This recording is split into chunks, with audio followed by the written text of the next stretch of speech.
Hello, everyone, and welcome to the Caribbean Football Weekly podcast, the first episode of Season 3.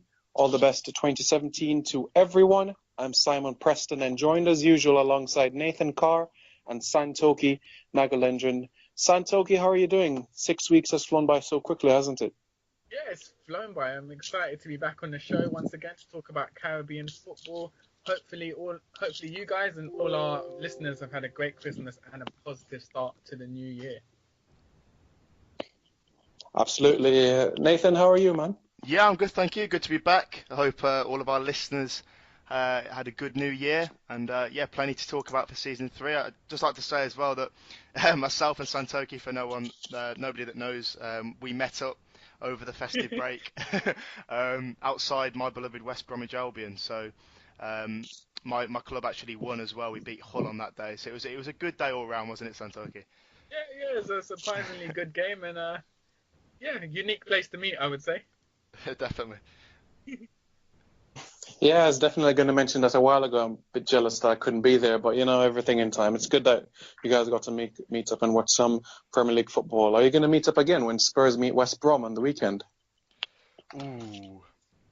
If someone wants to pay for my train fare down to London, then I'm up for that. But we'll do another meetup in Montego Bay, Simon, one day, so you won't feel left out.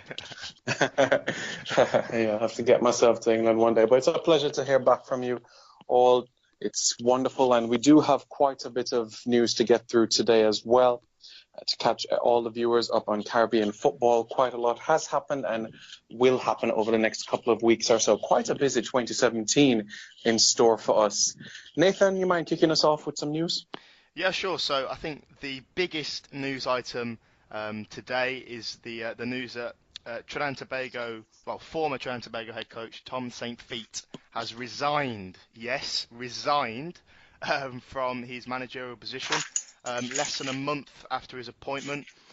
So in late November, Stephen Hart left his post. Tom Saintfiet, a Belgian coach who's managed out in Africa mainly, was named as his successor in early December.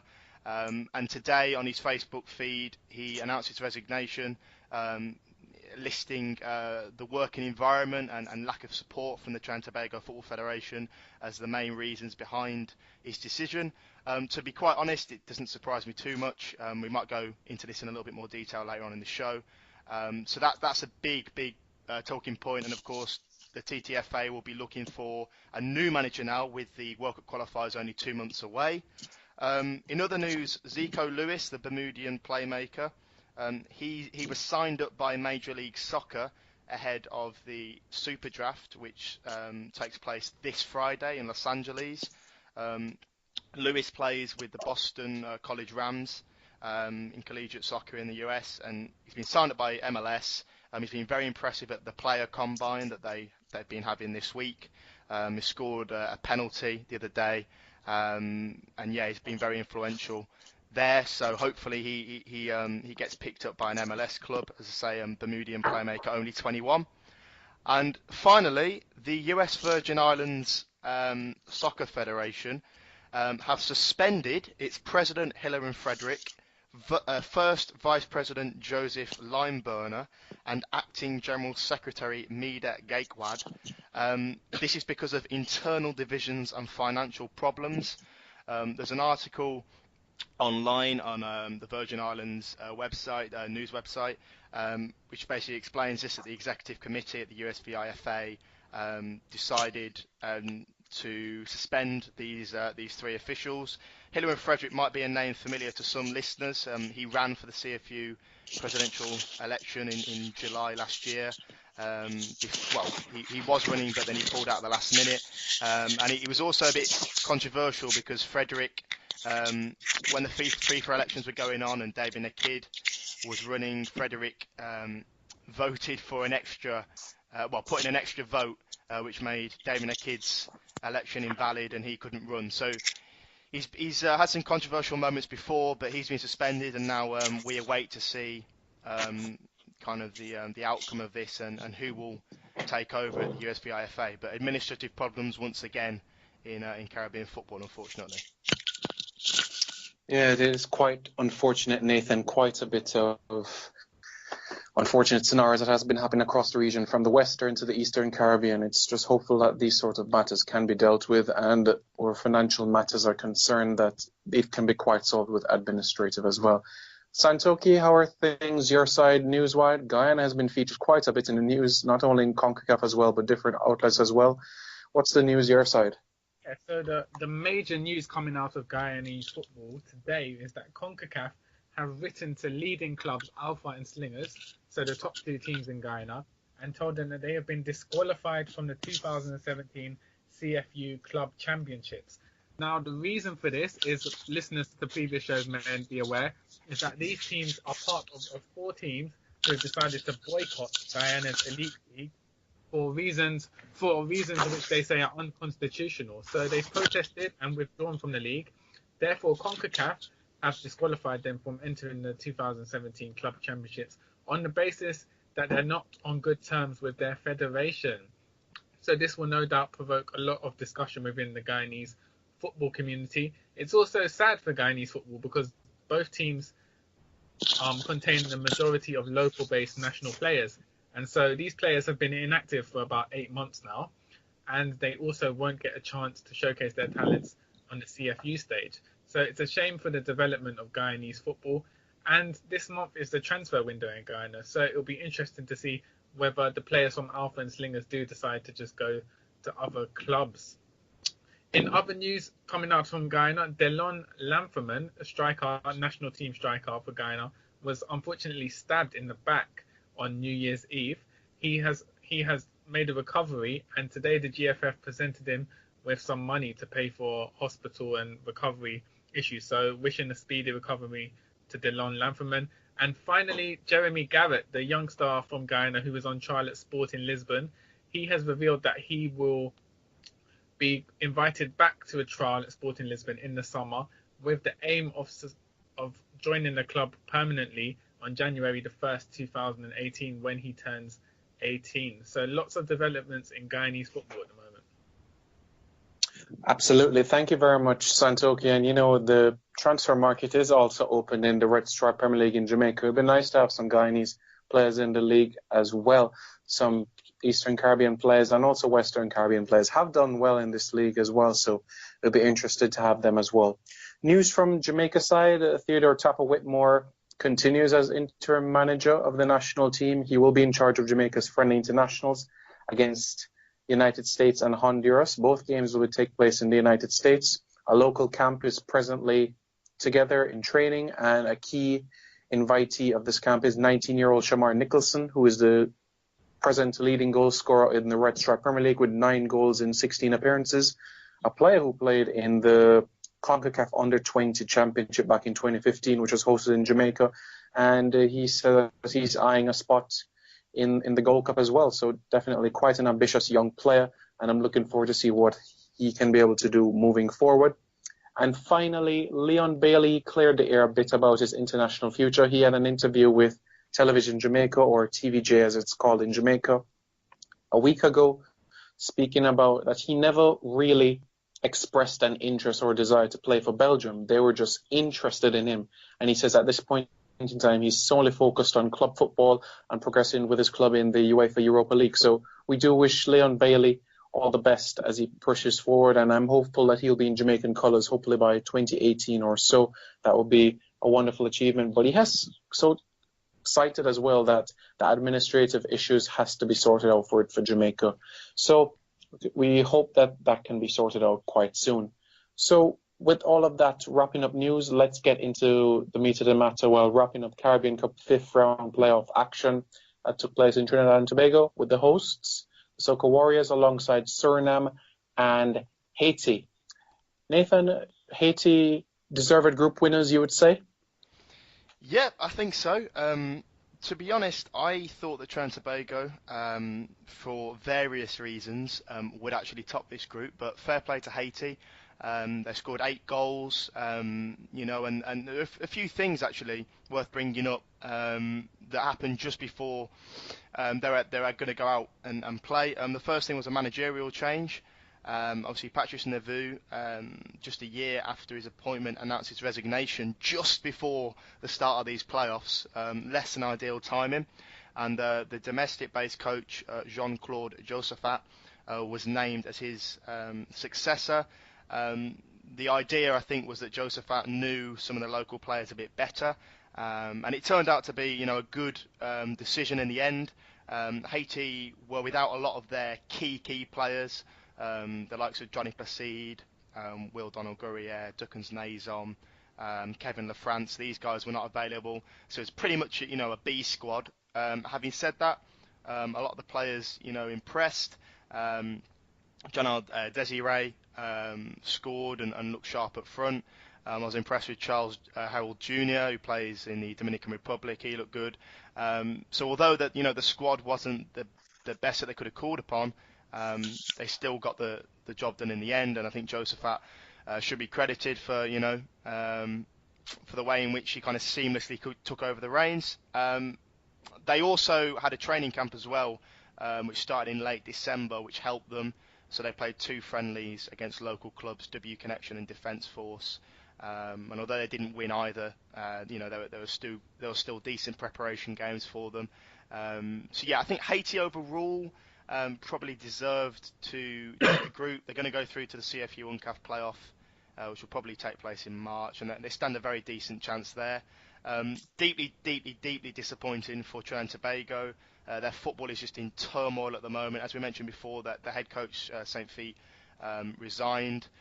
I mean, where to start? A lot of their star players were dropped, most notably the captain, Kenwyn Jones. He was stripped of the captaincy, and the veteran Carlos Edwards was brought back into the fold after a few years out to be the captain.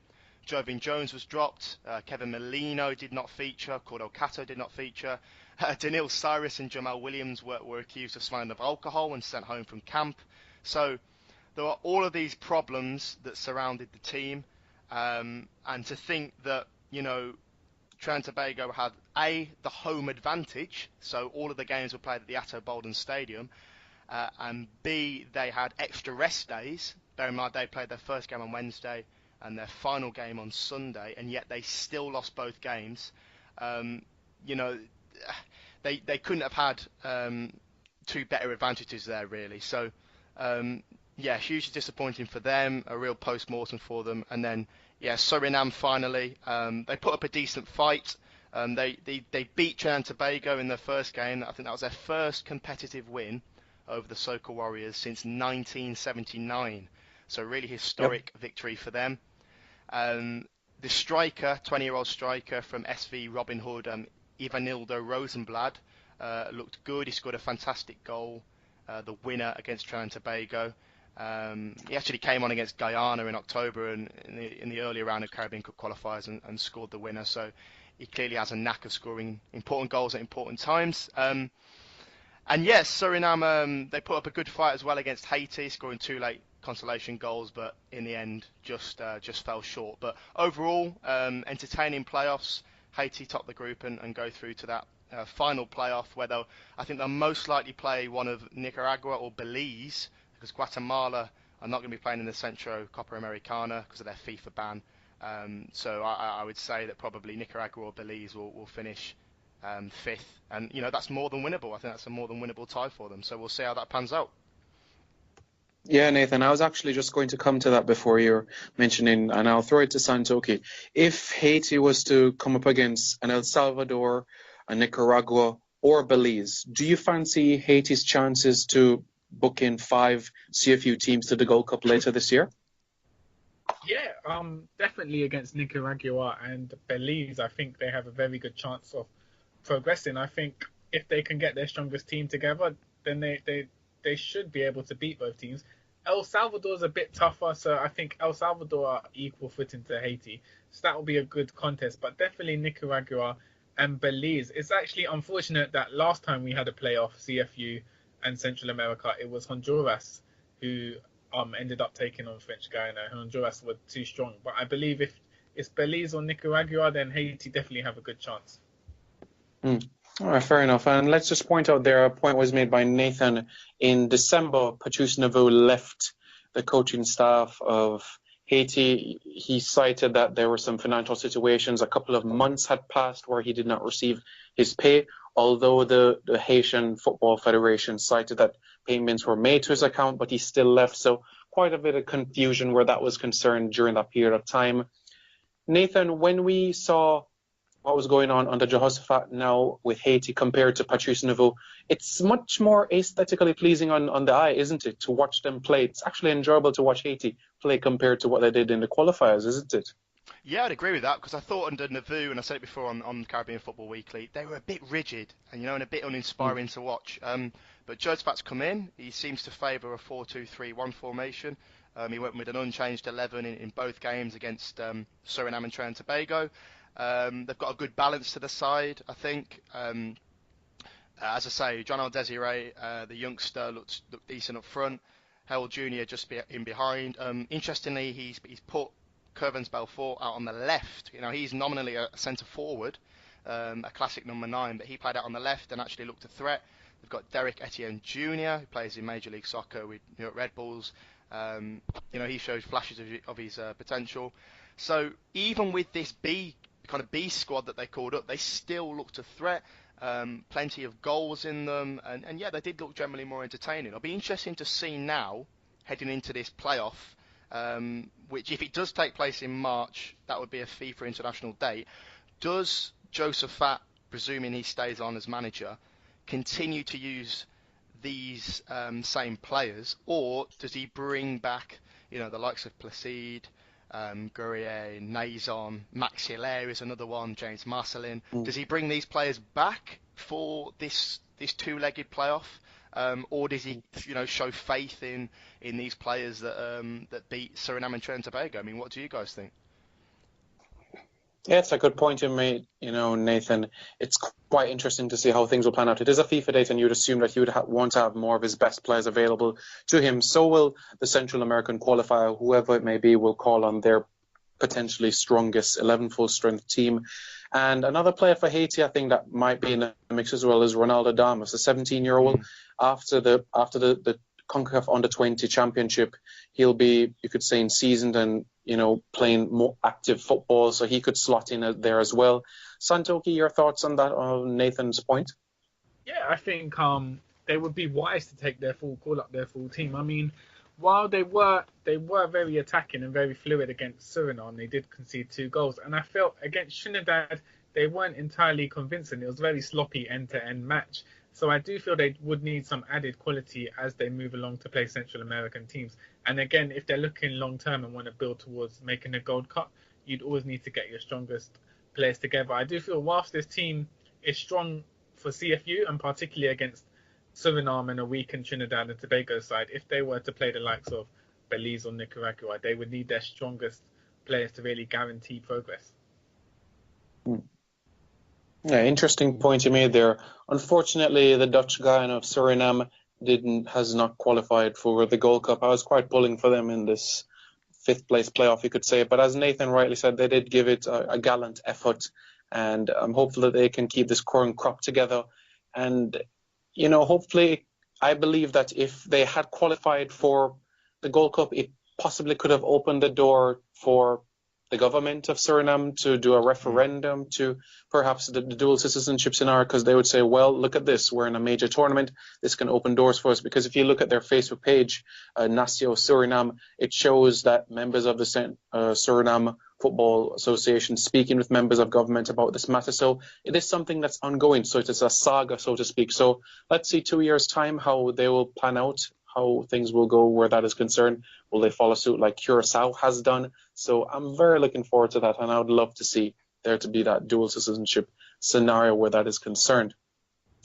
Now, let's slide into Trinidad and Tobago's sort of scenario. But prior to that, let me just say as well that Haiti, the last time that they failed to get to the Gold Cup was back in 2011. So they've had a good streak, 2013 and 2015. They'll be hoping to make 2017 count to qualify for that Gold Cup. So Trinidad and Tobago, Santokie, if you look at that press conference with David John Williams as well, he was just saying that with the coach, Tom, it's like he had only 2 games or so to save his job. And it wasn't really the support that he got from the TTFA wasn't good from day one. So it was if it was all downhill from the start. What do you think? Yeah, I mean, if you look at that press conference, it's almost hard to believe. There were a few shocking statements made. The first one was that he openly said that Tom Saintfiet wasn't his first choice and that they couldn't afford their first choice, so they settled for him. So that was the first mistake. And then the second one was that he said, Tom has 2 games in March to basically save his job. If he loses those matches, he's out of a job. And then I think Saintfiet started laughing, and then John Williams said, "He's laughing now, but I'm very serious." And that was kind of an awkward scenario. And then the third thing he said, which was really surprising, was that they didn't actually hold interviews with the candidates. They just looked at their resumes and picked the one which they felt would suit the job. I mean, so in terms of football, general employment, it was a bit concerning that they'd hired someone without meeting them. And then they were already picturing a situation where they would need to fire them. So it felt very much like a short-term appointment, and it felt like the board didn't have much trust in him. So it was a very, very weird beginning for the coach, and I kind of feel a bit of sympathy for him because that kind of gives you a glimpse into the environment he was working with from day one. Yeah, good point there, Santokie. I do have a bit of sympathy as well. You could see that he tried and he made an effort to not only get to know the players, but the coaching staff and support staff around him as well, getting more knowledge about the local players. He stressed in so many interviews about getting the local players involved and getting them seasoned and ready for the big games against Mexico and Panama ahead. Nathan, you made a mention on your Twitter account as well when the announcement was made that his CV and his experience didn't look that much appealing. So would you say it was a downfall of the TTFA? Do you think that this was a letdown for them, a failure in getting Tom? I don't know. I think hindsight's a great thing. I think when he was appointed, it's fair to say the majority of people were pretty confused. It was a bit of a left field, strange appointment. I'm going to openly, I'd not heard of Tom Saintfiet before. I had to Google his name, look up his background information, and what really stood out to me, and I remember talking to Santokie about it off air, is that a lot of the jobs that he had in Africa and some parts of Europe were on very short-term contracts, very, very short-term, 1 month, 2 months, 3 months. So he's clearly found it hard in the past to kind of stay at a federation or a club for a sustainable period of time. I just got a bad feeling about it. I mean, in my humble opinion, what I would have done is just stuck with Stephen Hart. I know it's easy to say now, but I would have stuck with Stephen Hart. Now I realise that they failed to top their third round group in Caribbean Cup qualifying. They lost to Martinique. I know they were going through a bit of some problems there. And of course the Hex, losing their opening games to Costa Rica and Honduras. I realise that, but I think Stephen Hart had the ability and the capacity to turn it around, over someone like Saintfiet, who had to come in. He was completely new to the environment, completely new to the players. He had to get used to the Pro League very quickly, looking at games. He had to get used to, trying to implement his ideology in what a 2-3 week period was going to be almost impossible. So it was a very, very short-term appointment without any kind of long-term focus, just for John Williams to say in the press conference as well that he wasn't even first choice, and put the amount of pressure on him in the public domain, I just thought was inappropriate, to be quite frank. They're kind of left in a situation now where 2 months away from these World Cup qualifiers, huge games against Panama and Mexico, they're without a head coach again. The search begins. The problem isn't necessarily with the players or necessarily with the management staff. I think the problem is with the TTFA. And, I'm going to be quite blunt, but since David John Williams has come in his administration in November 2015, just performances have deteriorated. The national team now is just in turmoil, to be honest. It really needs to be a root and branch overhaul from top to bottom of Trinbagonian football. I know that might sound a little bit exaggerated, over the top, but they're just in a dire state. They're not going to be going to the Gold Cup for the first time since 2011. Bear in mind that Stephen Hart, guided the team to quarterfinals in 2013 and 2015. And I'm going to be honest. If they really want to get results against Panama and Mexico, for me, they have to call up their best players. Now, obviously, Saintfiet's gone now, so you would think that the likes of Jovin Jones, maybe Kenwyn Jones, Daniil Cyrus, Jan Michael Williams would come back into the frame. These guys are crucial, absolutely crucial, because I tell you now, if Trinidad and Tobago play their locally based players like Akeem Roach, not to disrespect these players, Akeem Roach, Tyrone Childs, Nathan Lewis, they look good, but if they play them against Panama and Mexico, they're going to be turned over. They really are. I'm sorry to say that, but they need to play their best players. Jovin Jones, Jan Michael Williams, Sheldon Bateau needs to come back in central defence. Kaleem Highland needs to come back in. I know they had club commitments. Levi Garcia again. Because otherwise, it's just going to be a disaster for them, and really they'll be eliminated early on. Nathan, I have to agree with you there. You hit the nail on the head, basically. Without their top players, they are going to be turned over by the likes of Panama and Mexico. No disrespect to the local players that had done a reasonably good job, you'd say, in Nicaragua, despite losing one and winning one. But the cream of the crop is want to get them to the next round. So whatever malice there is, political issue in team selection, I believe it has to be thrown out the table. I can understand when it comes to a discipline issue, like when Tom Saintfiet was saying about the alcohol situation. You can't have players in that sort of situation. You have to remove that. So I can understand situations like that. But moving forward with Trinidad's football, you need a fresh approach where it is concerned. Now, is it going to be Stephen Hart to haul back? Well, it's quite unlikely. Are you going to go with Williams, who's with the under-20 team? Quite unlikely as well. René Simoes, I'm just throwing another hat out there in the ring as well. So Santokie, moving forward for Trinidad, it's a short space of time to work with, so they have to act quickly. Who can they call upon? Any ideas come to mind? Well, in terms of their situation, the logical choice would be to either promote Jamal Shabazz or Russell Latapi, who have been assistant coaches, to that head coach role, because they would know the team, know the players, know the local system inside out. So those would be my immediate reaction as to who could possibly take over with such a short space of time. I've heard a few outfield suggestions about Jurgen Klinsmann or Dwight York, but I think that's unrealistic, bearing in mind the time and the restraints on finances that the Trinidad and Tobago Federation has. So I think Jamal Shabazz and Russell Latapi would be favourites, in my opinion, to take over, depending on if they wanted the job or not. I would say Terry Fenwick would be a great choice, bearing in mind his success in the region, his knowledge of the local system. But again, he's someone who stands for his own principles, and I'm not sure he'd be able to work with David John Williams. So my immediate reaction and my belief is that either Russell Latapi or Jamal Shabazz will take over. Nathan, it'd be interesting to get your opinion on this. Yeah, interesting enough, I did put out a Twitter little poll thing, just asking for, people's suggestions and opinions on who they might want or who they might think might become the next manager. The names there, you mentioned Terry Fenwick, Jurgen Klinsmann, Bob Bradley, Philippe Troussier. Philippe Troussier. I think Troussier was their first choice over Saintfiet, but he didn't come for whatever reason. Other people suggested bringing Stephen Hart back, bringing Leo Beenhakker back, which would be a bit of a retro move. Somebody even mentioned Alan Pardew, the former Crystal Palace and Newcastle manager.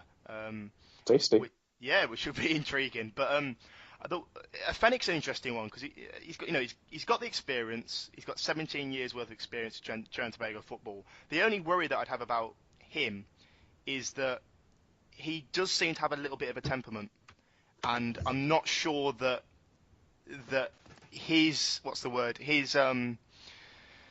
ego or his mentality would necessarily fit in with David John Williams's. Do you know what I mean? In that the two would probably clash, the two would probably be at loggerheads, and that would ultimately negatively affect the team. But I do think now that they need to appoint somebody who has experience of working in Trinidad and Tobago football already, so they know the players. So that excludes quite a few of the possible candidates, but Fennick is obviously applicable there. Jamal Shabazz is already in the setup. Russell Latapy is another one. They know the players. They don't have to spend ages getting to know the names and learning about the country's football culture and so on and so forth. There aren't too many out there. I mean, Alvin Cornell, I suppose, is another one, but that'll be very, very left field.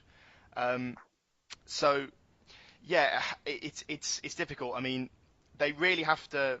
The next appointment has to be not only looking towards these next qualifiers, but a bit more of a long-term approach, I think.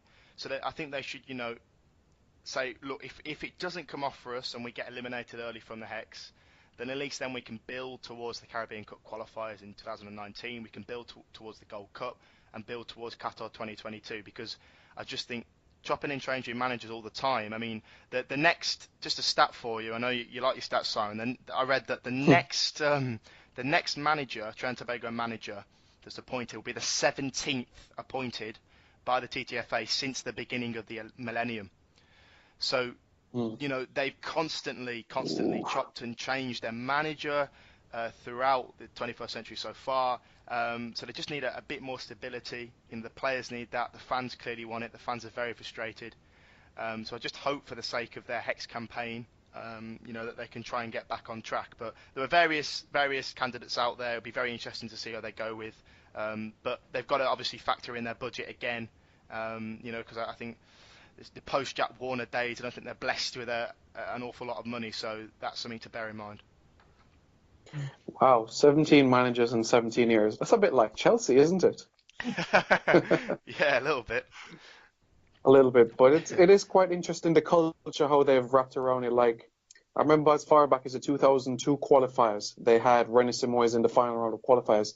And after they had lost to Jamaica, where they had a mathematically eliminated from the qualifiers to reach Japan and South Korea, he was fired. There was no real plan moving forward. Okay, what is the next step from here? And you made a key point there, Nathan, as well, about somebody experienced, knowing Trinidad and Tobago football and looking a little ahead, because Trinidad and Tobago has lost their opening 2 games in the qualifiers thus far. Let's say that they don't qualify for 2018. You need somebody who wants to be there for the long haul, and not only after the qualifiers say, you know what, I've failed, bye-bye, and they're off on their bike. Somebody who is going to stay here for the long haul. What's next in 2018? Building back with the young players, a few friendly internationals here and there, and then 2019 back again, you have the Caribbean Cup qualifiers. So you need somebody that will stay there for the long haul. And the TTFA has a role as well to ensure that they have the finances and funds available there to pay the coaching staff. Because if you remember, Winfred Schaefer was there even after Jamaica failed to qualify for the 2014 World Cup as well. There was ensure that he was able to stay there up to a particular period of time. So moving forward, that is what I'm hoping that Trinidad and Tobago can do. They still have a chance to qualify the World Cup. They're talking about 8 games, 4 games at home, 4 games away. So they do have an ability. Santokie, when you look at the situation with Trinidad and Tobago, what would you say is the first thing that they need to do? Would you say it has to be behind the scenes with the TTFA, or would you say getting the head coach? That's the first thing that has to be done on the agenda. Yeah, I think at the moment it's essentially just getting to March, getting their best team and getting an adequate coach to kind of get them through these 2 games. I mean, their whole World Cup qualifying campaign, all the hard work that Stephen Hart and his team put in, and all the years of planning have essentially boiled down to these 2 games. So I think they've got to look at it from a short-term point of view. The board needs to work with whatever coach they hire now, put their full support behind them, work together, put their any personal differences aside, and work for the greater good short term. And then once these 2 games are done, I think then we can start looking longer term. What needs to be done for the development of the team? What players do you build for the future? What changes need to be made in the board, if any are going to be made? And then looking forward to what can be the plan, as you say, for the next few years. But for now, it's got to be short. They've got to be ruthless and short-sighted. It's got to build everything towards getting the best possible results for March. Can I just say, some Soccer Warrior fans have said that we might as well kiss our World Cup qualifying hopes goodbye for 2018. They're really thrown in the towel already. I just want to say, looking at the standings, Trinidad and Tobago, okay, they haven't got off to a good start. They're in 5th position, 0 points so far. but they're not out of it. I really want to stress that they are definitely not out of it yet. A win against Panama changes things completely. And with only 2 games gone, let's not forget that 2006 when they qualified for the finals, they picked up 1 point from their opening 9 available, and they still went through the playoffs. So it's not over. It's not over yet. Yeah, that's a good point you made, Nathan, as well. And when Jamaica qualified for the 1998 World Cup as well, they had 2 points on their opening 4 games as well. Bottom of the table and everything looked bleak, but the wins came after victories at home to El Salvador, Canada, and Costa Rica. The table turned and Jamaica finished 3rd in the group. So don't give up hope. It's quite early in the campaign. We're talking about 20% of the hexagonal is finished. There's another 80% to come. So still quite a bit of football to be played. So Soca Warriors fans out there, don't drop your heads. Lift your head up. There's still an opportunity for Trinidad and Tobago to press forward. All right, now that we've covered a bit of things happening around Trinidad and Tobago, let's move slightly to what has been happening on a worldwide stage, you could say, where FIFA is concerned, where the FIFA president has said in 2026, we're going to have a 48-team World Cup. Now, I'll throw it to the both of you. Some individuals that I've spoken to who live in Europe are against this, but persons living in CONCACAF are for this idea. I would love to get both of your thoughts about this. Santokie, I'll start with you on this one. Are you happy about the idea, or do you think that it dilutes the talent moving forward? Yeah, I'm split at the moment because on the one hand, as you say, the World Cup is meant to be a prestigious event which teams battle hard to kind of earn their right, and that kind of gives it more importance. Like when Jamaica qualified in '98, Trinidad in 2006. Makes it a landmark occasion. So by having 48 teams, it is making it slightly easier, particularly for Europe, for teams to kind of get in, and that kind of reduces the prestige of the tournament. But then on the other hand, looking at particularly from a CONCACAF point of view, it will give unprecedented opportunity for teams, particularly in the CFU region, to qualify for the World Cup. I mean, the current plan is to give 6.5 places to CONCACAF, so that would almost ensure that you'd get at least one Caribbean team in each World Cup, which would be massively beneficial for the region. But again, it depends on how the tournament is delivered, the format which they agree on, and it's one of those things we'll just have to see in 2026 whether the format does work and whether 48 teams is beneficial. I know when they increased it from 24 to 32 in 1998, there were people who had the same concerns, but it turned out to be a great change to the format. So it could swing either way. It just depends on the delivery, in my opinion, and the allocation of spaces. Yeah, excellent. Good point there, Santokie. Interestingly, Italian manager at that time in 1998, Cesare Maldini, said that countries like Jamaica don't deserve to be in the FIFA World Cup when it was expanded to 32 teams. And that was prior to the 1998 Gold Cup, where Jamaica had faced Brazil, and he was making the statement that Jamaica was going to get smashed by Brazil. And we battled for a 0-0 draw, and he had to eat his words and apologize to the media for the statement he made. I think opening up these opportunities to other teams, you never know what might happen. You look at Senegal in 2002, they made it to the quarterfinals in that World Cup, beat 98 champions France on that occasion. You think about Ukraine, 2006, making it to the quarterfinals in that attempt. So there are teams that when they do get the opportunities, they grab it by 2 hands and they make a very good impression of themselves. Ecuador, their debut in 2002, didn't go as planned, but 2006 they went out in the round of 16 to England. So you see teams gradually improving as the tournaments go by. Nathan, I would love your opinion on this whole matter with 48 teams. Yeah, I mean, this is a result of the evolution of football. We've seen with different tournaments in the past, the teams go up. The amount of spots. Look at the Euros in the summer, going up to 24 teams. The Gold Cup looks set to be going up to 16. This is a result of the evolution of football. I understand that it's been very controversial, but the question that I'd ask is the World Cup for the world, or is the World Cup just for the select few? Because a lot of people in Europe, skeptics and being very cynical, are saying, look, this is gonna have a negative effect on the competitiveness of the tournament, the general quality of the tournament. But I would argue, again using the Euros as a case study, that actually it would drive. I mean, I'm for this. I think it would drive competition.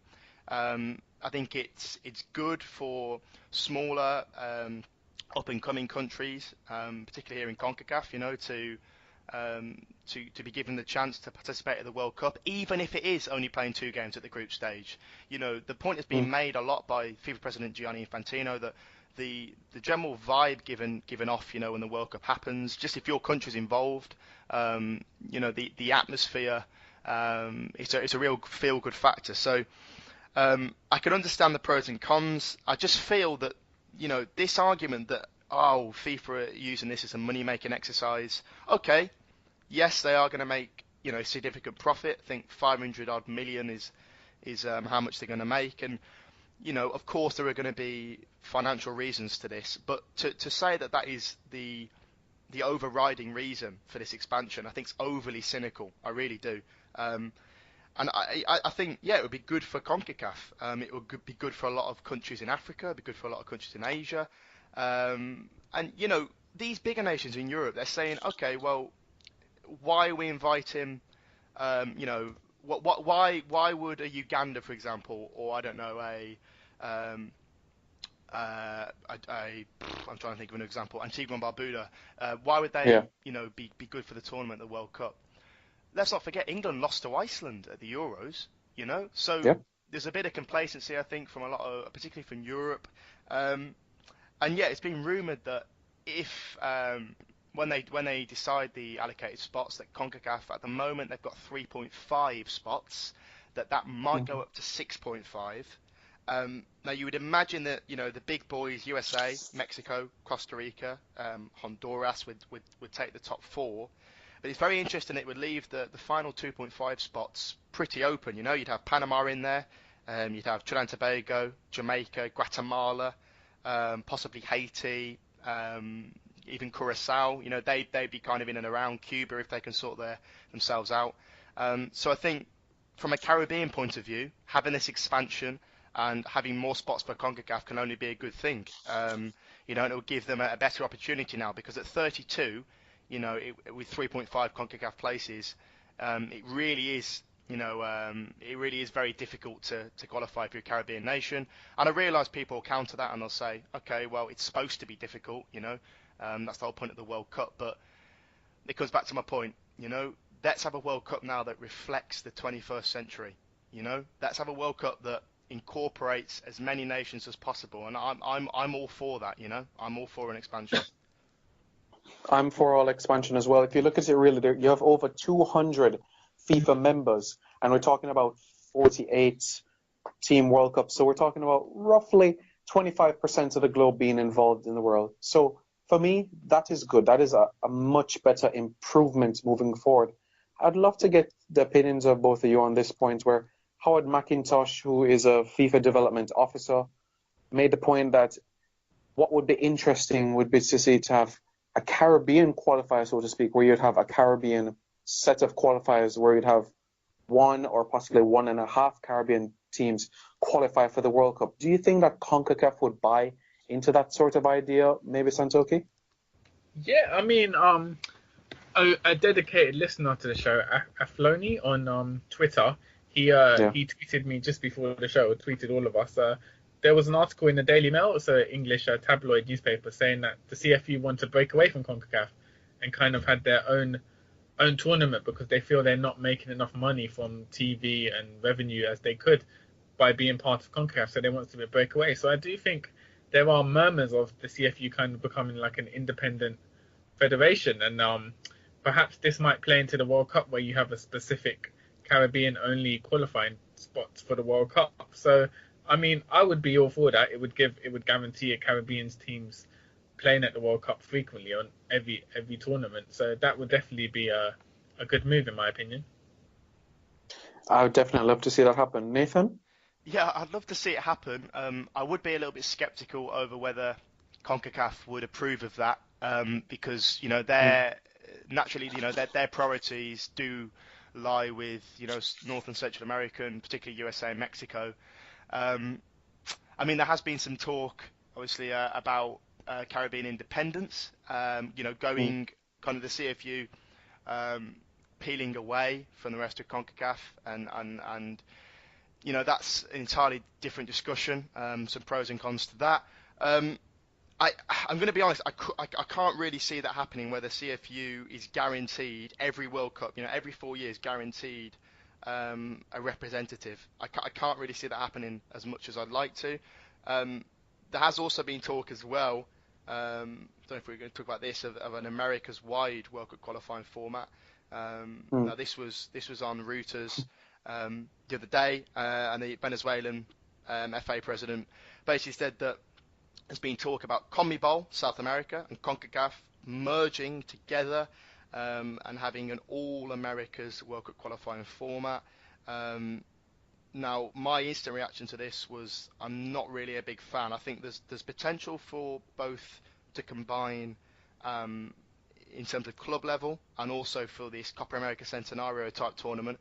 But I wouldn't like World Cup qualifying to mix CONMEBOL and CONCACAF.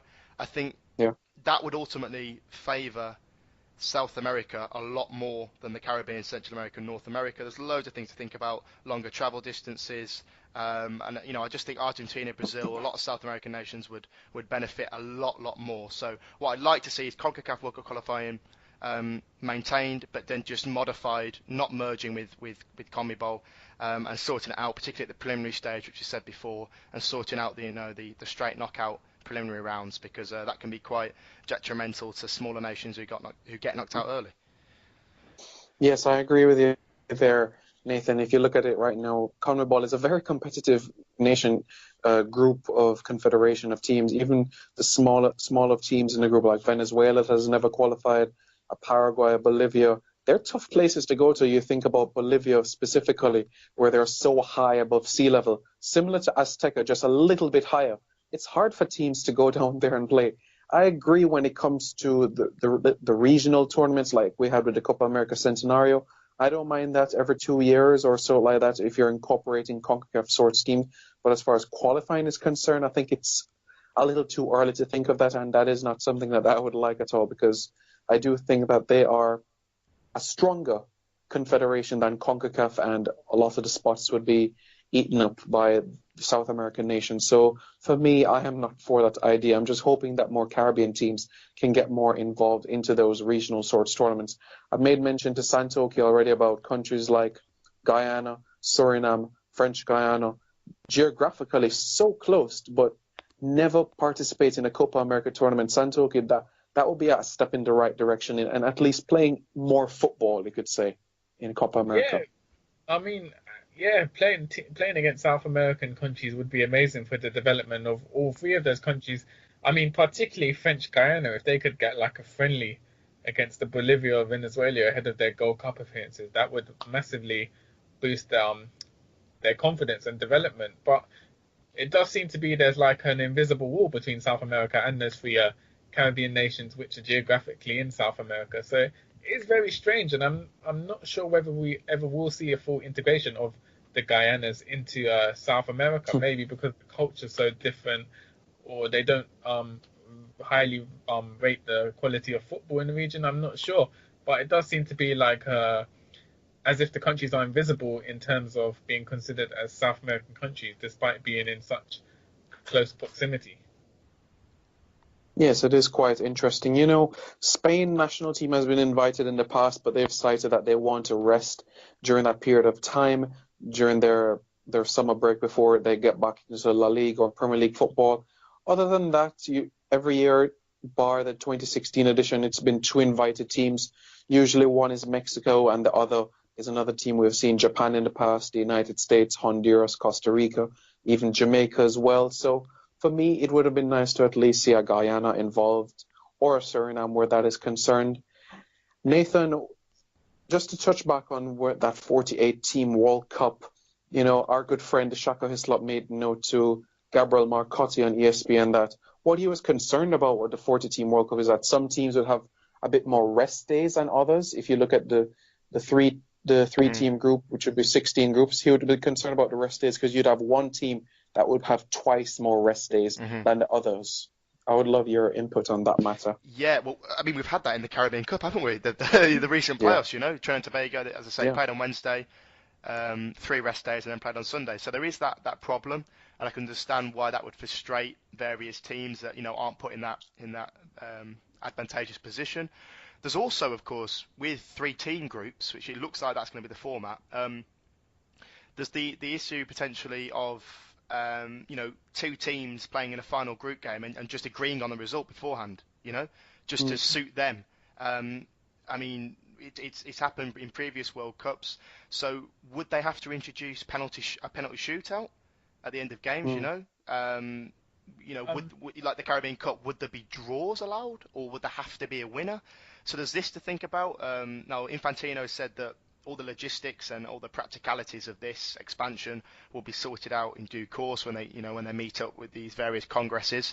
But that is something serious to think about. Not only the rest days, but also stopping, cheating really, and making sure that there's some system in place so teams can't just agree in advance between each other so they get the relevant positions and they can advance. I mean, it's going to be 16 groups of 3 seemingly, and the top 2 will go through to the round of 32.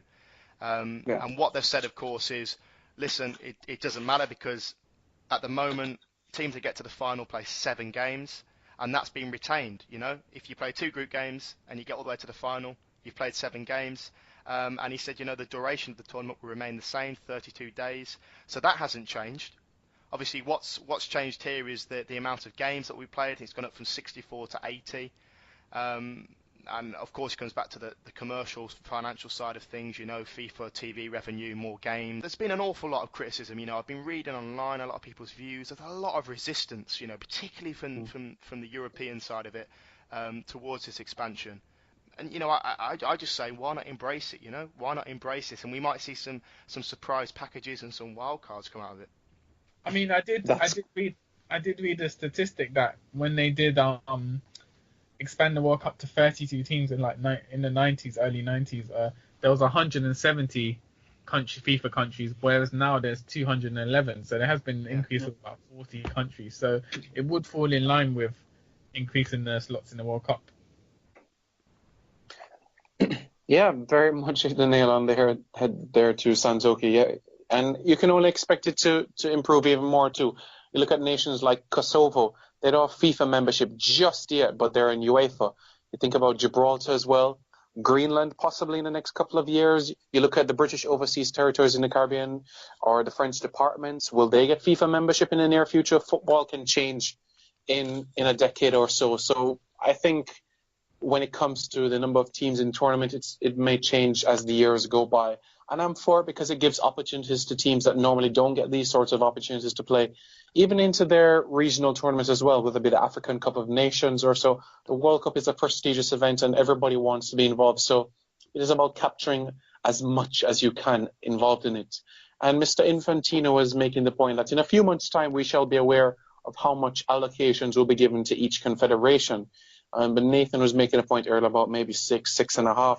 Santokie, that means that our qualification format will have to change in CONCACAF. So any ideas of what it could be? 2 groups of 12 maybe? What sorts of ideas do you have in mind? It could. I know that the CONCACAF president did want teams playing more regular matches. So it could be big groups and playing round, so it could be like a group of 6 and each team plays 5 games, for instance. I think that would be beneficial just to give teams a run of games, because at the moment the problem is, of course, the likes of British Virgin Islands, Montserrat are playing a 2-legged tie and then that's their World Cup dreams over. So, I mean, a chance for teams to get an extended run of games, build up some competitive aspects would be great. But again, with these things, you can never predict how they're going to go, what kind of format we're going to see, particularly in CONCACAF. You could potentially have 7 groups of 5 if it's to be, because obviously you've got 35 CONCACAF FIFA affiliated nations. You've got the 3 North America, 7 Central America, 25 Caribbean at the moment anyway. So if you have 7 groups of 5, that fills out the field of 35 overall. Each team would play 4 games, or if they play each other twice, 8 games. But it's just difficult in terms of working out, right, well, how would you say the top 2 advance? That would be 14 going through to the next round. But it's yeah. There are various ways of looking at it. In a way, I think 6.5. You could argue that's actually less than what CONCACAF should be trying to get. And I suppose that's why some people are looking at the All Americas World Cup qualifying and saying actually it could be quite beneficial if they have, because the rumor is they could have 14 spots, which would match Europe at the moment. I mean, sorry, if you were going to have 14 spots for the Americas, I'd say probably South America would probably get 9 or 10 of those spots. Exactly, yeah. But then, on the other hand, I've been reading that part of the reason why South America is so keen is because they want the TV revenue that comes from playing in America and Mexico and getting that audience. Yeah. So, I mean, it could potentially happen mainly due to the financial benefits of having the tournament and the power that the South American countries have in terms of getting their way. I don't think it would benefit the Caribbean, though. I really don't, because Argentina, Brazil, Uruguay, Colombia, Chile, Paraguay even would. I think South America's lower-ranked nations are better than CONCACAF's lower-ranked nations. That's the crux point. Yeah, Paraguay or Bolivia, they would give a good match. They'd probably beat America if they played tomorrow. Yeah. I think they're a very strong team. So 9 or 10 teams. There's how many play in the South American Federation? Is it 10? 10. Yeah, they've got really good qualification at the moment. Really good qualification system. I wouldn't be surprised if there was an All Americas competition and 9 or all of the South American teams qualified from it because they're that strong. It is quite interesting to see how they're going to do the allocations. What about Oceania as well? You look at, they have 0.5 spaces right now, so they might give them one full spot. So it'd be interesting to see how those 12 spaces are going to be allocated across the different confederations. And let's see which other, as I made a point a few minutes ago, are there any other countries that are going to get FIFA membership during this period of time? You think about Greenland, who is geographically so close to Canada as well, and they've been doing FIFA documentaries on their YouTube channel as well about them. So could they be part of CONCACAF as well? As so much could happen over the next couple of years. And we're talking about 2026. We're not talking about the next 2 World Cup qualifying cycles. So there's still time to iron out the kinks, you could say, so to speak. So for right now, we stick with the 3.5 that it is, but it is exciting times looking forward ahead, Nathan. Definitely. Can I just say as well, I mean, this obviously is not set in stone, but there's been talk of the 2026 World Cup being held in CONCACAF, in CONCACAF with Mexico, the USA, potentially Canada doing a kind of a trio hosting of the tournament. So looking at it from a Caribbean perspective again, you'd really, really, really want to make that World Cup, in your own backyard. There's even more incentive there, particularly if it's being held in the States and Mexico. So I really hope that the spots are sorted out, and if qualifying is going to be overhauled, it's overhauled in with plenty of time to spare. So so a Caribbean nation, 1 or 2, or maybe even more, can get to the World Cup in 2026, because it's a fantastic opportunity, particularly in their own backyard. Fantastic opportunity. I agree there. Santokie? Yeah, I agree with that. As well, yeah. All right, then. Well, we've certainly had quite a bit of discussion for the show, just a shade over an hour. We've discussed quite a number of topics ranging from Caribbean Cup action to also potentially 48 teams, and also quite a bit of news. In the next couple of episodes, we'll also touch on upcoming CONCACAF tournaments that will happen later this year, the CONCACAF Beach Soccer Championship, and in addition to that, the FIFA Beach World Cup, and also the CONCACAF Under-20 and Under-17 tournaments that will take place quite soon. So before we sign off for the first episode, Nathan, anything you'd like to add or say to the listeners? Not particularly. I mean, thanks again for listening to this first episode of season 3. I suppose if some listeners haven't seen already, last month I released a project, Caribbean Stars, which is on YouTube this time around, and it's just a project which is kind of profiling the 15 top under-23 Caribbean players. and it's had a good reaction, some positive feedback so far. So if you'd like to go and check that out, then just type in Caribbean Youngstars on YouTube, or it's on my social media stuff as well. I'm on Twitter at Caribbean Football abbreviated to FTBL.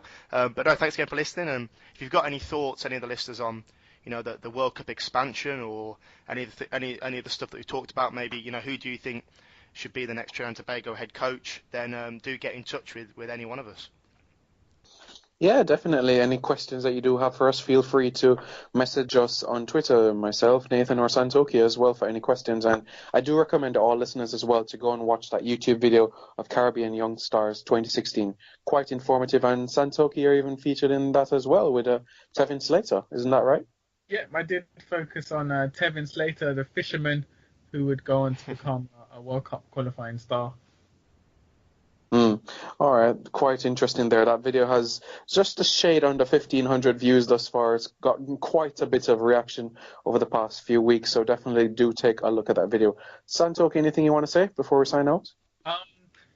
I did write an article on French Guiana and their unique journey to the Gold Cup. That's on footballparadise.com. And I'd also like to mention, I know a lot of viewers know that I'm of Guyanese origin, but I'm also half Malaysian, so I'd like to give a shout out to Faiz Sabri, who won the prestigious FIFA Puskas Award for an amazing goal. So if you do go on YouTube, after you watch Carib Young Stars, do YouTube his goal. It was a brilliant goal in the Malaysian Football League. Wonderful there, Santokie. And you're not going to say, "Come on, you Spurs." Santokie, right? Who are you going to support when Malaysia and Guyana get to the World Cup in 2026? It's going to be a headache. I know. Yeah. It's building towards the Malaysia-Guyana final in 2026. We have to do the old 50-50 scarf trick. The half and half shirt. Oh, man.